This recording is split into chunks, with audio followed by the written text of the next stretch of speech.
சில ஆட்கள் சொல்லக்கூடிய விடயம் என்ன தெரியுமா? இந்த உலகத்துல நல்லவங்களுக்குத்தான் பிரச்சனை. நல்லவங்களுக்கு இந்த உலகத்துல நிம்மதியா வாழ இயலாது. நல்லவங்களத்தான் ஏமாத்துற. நல்லவங்கள எல்லாரும் இழிவா பார்க்குற. சார் கவுன்சிலிங் வரக்கூடியவன்னு சொல்லுவாங்க. சார் நான் மிச்சம் நல்லா யாருக்கும் எந்த துரோகமும் செஞ்சில்ல. எங்களுக்கு தான் சார் எல்லா சோதனையும். ஏங்கதான் கெட்டாக்கள் நல்லா வாழ்றாங்க பாருங்கன்னு சொல்லுவாங்க. நீங்க ஒரு விடயத்தை குழப்பி கொண்டிருக்கிறீங்க. நல்லவன் அப்பாவி 2 இருக்குது. வேங்கதா நல்லவன் யாரு அப்பாவி யாருன்றதை விளங்கிக் கொள்ளுங்க. அப்ப லைஃப்ல பிரச்சனையே வராது. நல்லவன் இப்போ ஒரு உதாரணத்தை வச்சு விளங்கப்படுத்துறேன். ஒரு தடாகத்துல இல்லாட்டி ஒரு நீர் தொட்டியில ஒரு தேல் விழுந்திருக்குது. தேல் நாங்கள் நட்டுவக்கொடின்னு சொல்லுவோமே, தேல் ஸ்கோப்பியன் தேர் ஒன்று விழுந்திருக்குது. வேங்கதா இப்ப நல்லவர் ஒருத்தர் வாரார், அப்பாவி ஒருத்தர் வாரார். நல்லவர் அப்பாவி எப்படின்னு சொன்னா, ஐயோ தேர் விழுந்திருக்குதே, ஐயோ பாவமே செத்துருமே ஐயோன்னு சொல்லி டக்குன்னு அவளோட கையை போட்டு அந்த தேரை எடுக்கிறார்.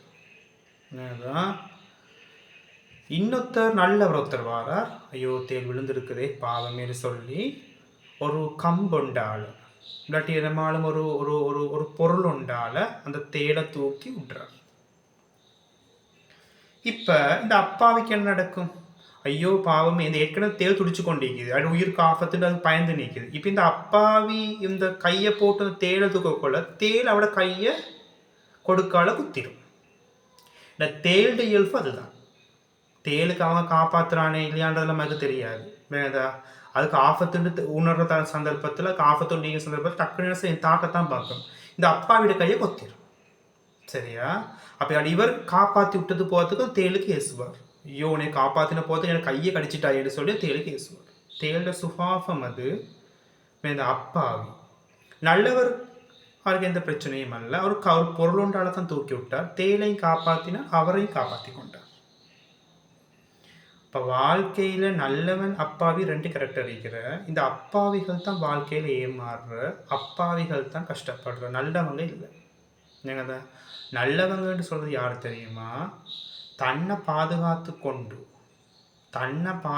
கொண்டு தான் அடுத்தவங்களுக்கு உதவி செய்வாங்க, அடுத்தவங்களோட பழகுவாங்க, அடுத்தவங்களுக்கு உதவிகள் செய்வாங்க, தன்னை பாதுகாத்து கொள்வாங்க. முதலாவது அப்பாவி யாருன்னு சொன்னால் தன்னை பற்றி யோசிக்காமல் அடுத்தவங்களுக்கு உதவி செய்வான், தன்னை பற்றி யோசிக்காமல் எல்லாத்தையும் செஞ்சுருவான். இது அப்பாவி.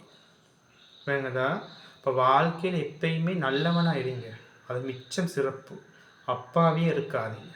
அப்பாவி இருந்தீங்கன்னு சொன்னால் அடி மேலே அடிதான் வரும். மீண்டும் சந்திப்போம்.